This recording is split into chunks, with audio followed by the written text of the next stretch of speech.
A região mais importante do planeta, pelo menos do ponto de vista econômico e populacional, que é a região da Ásia-Pacífico, Extremo Oriente e Sudeste Asiático, vem aumentando demais as suas tensões militares, inclusive do ponto de vista nuclear, com os americanos apresentando evidências de que a China está realizando detonações nucleares desde 2020, e até por isso os Estados Unidos também prometem retomar os seus testes nucleares, enquanto a Coreia do Norte apresenta o seu novo lançador nuclear, alegando que para os seus inimigos regionais, nem mesmo Deus poderia proteger eles de um eventual ataque. Se vocês querem entender um pouco mais sobre esses assuntos, e muito mais também sobre geografia, geopolítica, atualidades, política, polêmicas, enfim. Tudo para você se manter sempre bem atualizado, já se inscreve no canal, deixa seu like e compartilha esse vídeo, que eu, professor Ricardo, conto muito com a sua ajuda. Belezinha? Deixar um recado rapidinho para vocês aí da nossa parceiraça do canal. Para quem não sabe, eu tenho a minha empresa chamada Professor Ricardo Marcílio, que é responsável não só pelo canal, mas por vários outros serviços. Vocês sabiam que, apesar de chamar Professor Ricardo Marcílio, se eu não tivesse o registro no INPI, eu corria risco de perder o nome da minha empresa, tanto por alguém que poderia usar sem querer, ou até mesmo, claro, por má fé. Para fazer o registro é muito demorado, é burocrático, é difícil. Por isso, eu recomendo para vocês que a mesma empresa que fez o registro para mim, que é a Muvon, faça o serviço para vocês. O serviço ele tem um preço muito competitivo, deixa muito rápido, desburocratizado e você se preocupa com o que realmente interessa, que é gerar valor a partir dos seus negócios. Então, link na descrição e conta com o serviço da Muvon para garantir a segurança da sua empresa. Bom, galera, então bora lá pro vídeo, ó.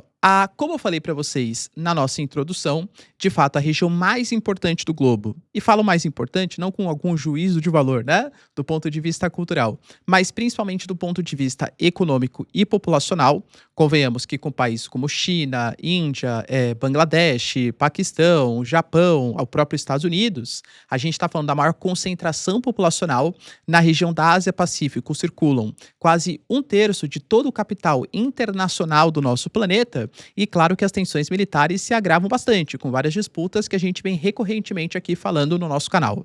Só que a principal disputa, com toda certeza, não se dá entre Estados Unidos e Rússia, mas sim entre Estados Unidos e China. Os próprios americanos colocaram isso no seu documento estratégico de segurança nacional.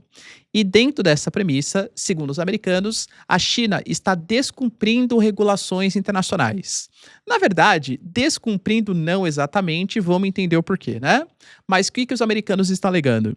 Que os chineses, eles realizaram detonações nucleares em 2020, na região ali, ó, mais a oeste da China. E os americanos conseguiram perceber isso a partir de um sinal sísmico. E esse sinal sísmico não foi identificado como algum tipo de abalo sísmico mesmo, né, no sentido de um terremoto ou algum tipo de maremoto, até porque foi na região oeste da China, não tem como ser um maremoto, é uma área continental. E lembrando que a região oeste da China é uma região onde estão os principais programas nucleares dos chineses. Até por isso os americanos estavam no embate recente com membros do Talibã do Afeganistão para a retomada de uma base militar americana que foi utilizada em um passado recente para ficar mais próximo do programa nuclear chinês. Então, bem próximo do programa nuclear, foram vistos atividades sísmicas que não correspondem a terremotos e não correspondem a atividades de mineração. Professor, mas a China pode fazer isso? Então, é complexo, né? Quando a gente fala da realização de testes nucleares, o principal princípio que guia a não realização de testes é um tratado chamado de CTBT, que é o Tratado de Proibição de Testes Nucleares, lá de 1996. A China, ela concorda com esse tratado, só que ela nunca assinou, ela nunca ratificou esse tratado. E sendo sincero, esse tratado, todos os países eles adotam como se fosse uma espécie de moratória voluntária. Ou seja, a gente respeita, mas não exatamente ratifica. Até porque para ele passar a ter uma validade de fato válida, né? Vamos colocar assim, precisariam países importantes assinarem. Os americanos, por exemplo, eles não assinaram. E a China fala, bom, como os Estados Unidos não assinaram, a gente também não assina. Supostamente, a China não realiza nenhum tipo de teste nuclear de maiores proporções. Porque, assim, a China pode fazer testes simulados em laboratórios, a China pode realizar ambições, né? Pode aumentar o número de ogivas, mas testes não podem acontecer em explosões nem mesmo subterrâneas. Não realiza desde 1996 e os Estados Unidos não realizam desde 1992. Professor, e a China fez dessa vez? A China nega essas informações. A China fala, por exemplo, que por mais que ela não faça parte formalmente desse acordo da não realização de testes, a China respeita e a China também é uma signatária do TNP, o Tratado de Não Proliferação de Armas Nucleares. A China ratificou o tratado em 1992. Então existem vistorias, existem prestações de contas. A China, ela de fato já era uma potência que tinha armas nucleares e ela promete, é a promessa pelo menos, né, até 2030, aumentar para cerca de 1.000 ogivas nucleares. Professor, que perigo! Qual que é a reclamação dos chineses? Que quando você pega o número de ogivas de Estados Unidos e Rússia, supera os 5.000. Por que o questionamento americano frente às ogivas chinesas, né? Tanto que a China ela está argumentando nesse momento que tudo isso não passa de manipulação de informações, dados falsos, mais uma vez divulgado pelos Estados Unidos, por conta dos seus próprios anseios nucleares. Em que sentido?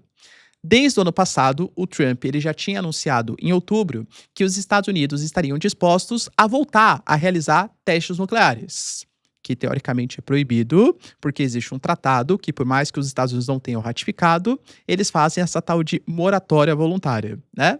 Além disso, a gente sabe que o próprio presidente dos Estados Unidos, ele não quis prolongar o tratado New START, a gente fez um vídeo exclusivo aqui sobre isso.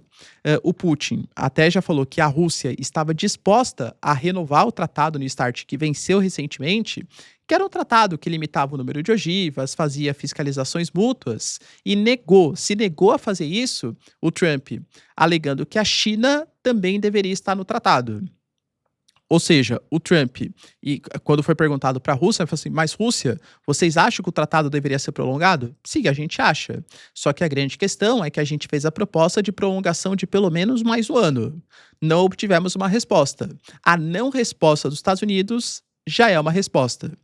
Ou seja, você pode partir da interpretação que realmente os americanos estão morrendo de medo, ou preocupados pelo menos, com essa eventual escalada militar chinesa, então por isso tem que se retirar do Tratado New START, por isso tem que voltar a fazer testes nucleares.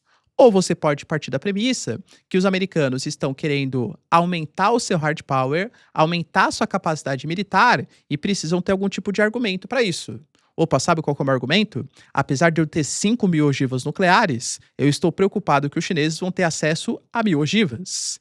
Eu preciso realizar testes nucleares não para elemento de dissuasão, mas sim porque eu ouvi abalos sísmicos secretos que aconteceram na China em 2020, então por isso vou abandonar os tratados e voltar a realizar esses testes, essas explosões nucleares.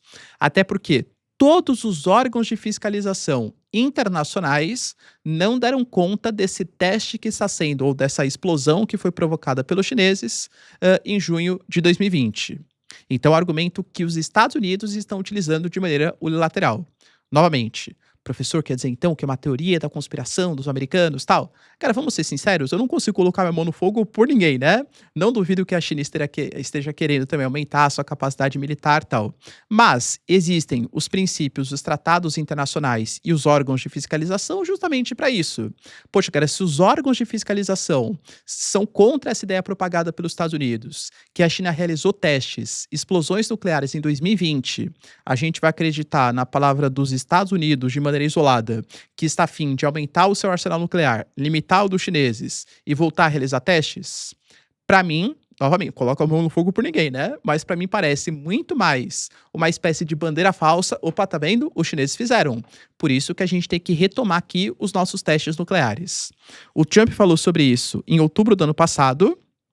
Professor, ele já pode fazer? Então, teoricamente, se os Estados Unidos for começar a partir de agora a preparar os seus testes nucleares, normalmente demoraria cerca de uns 36 meses, ou seja, cerca de uns 3 anos. acelerando o processo, se os americanos não sairão do zero, pode ser que aconteça no final de 2026, no comecinho de 2027, no meio de 2027, galera, não sabemos, tá? Fato é que o próprio Pentágono confirmou que os Estados Unidos estão abandonando essa moratória e vão retomar os seus testes nucleares, utilizando o argumento que a China está fazendo primeiro. E aí, galera, quem você acredita, nos americanos ou nos chineses? Deixa aí nos comentários. Enquanto isso, na Península Coreana, os norte-coreanos, que têm parceria com os russos, têm uma forte relação econômica também com os chineses, e alegam que estão sendo constantemente ameaçados, anunciaram mais um elemento de evolução do seu arsenal militar, anunciando um novo lançador nuclear, que, segundo a Coreia do Norte, é o lançador múltiplo de foguetes, que pode lançar, claro, os seus foguetes com ogivas nucleares e com capacidade de atingir a Coreia do Sul e outros inimigos regionais, alegando que a tecnologia ela é tão de ponta, mas tão de ponta, que se os inimigos forem atingidos com esses equipamentos, nem mesmo Deus poderá protegê-los. Alegações da Coreia do Norte, claro. Em meio a isso, a gente teve, por exemplo, no mês passado, a própria Coreia do Norte alegando que a Coreia do Sul ela continua provocando o seu território. Um dos elementos foi até confirmado, porque a gente tem hoje na presidência da Coreia do Sul o Lee Jae-myung, que é um novo líder que aparentemente está um pouco mais disposto a coordenar com os norte-coreanos. Houve informações da sua política de defesa, alegando que, de fato, no ano passado, no antigo presidente, que acabou de ser confirmado aí preso, né? Prisão perpétua, houve 18 drones de reconhecimento que foram lançados de maneira provocativa e que a Coreia do Sul promete não fazer isso. A irmã do Kim Jong-un alegou que vê com ótimos olhos essa declaração da Coreia do Sul, mas deu aquela ameaçadinha também, né? A gente fica satisfeito que vocês confirmaram realmente que houve esses drones aqui de vigilâncias, mas que de fato isso não se repita, porque senão, mais uma vez, a Coreia do Norte pode atacar o território de vocês. Como eu falo, né? Região economicamente importante, tensões militares também. Se vocês curtiram o vídeo, galera, já deixa o like, se inscreve no canal. Tamo junto, beijos, abraços e tchau, tchau.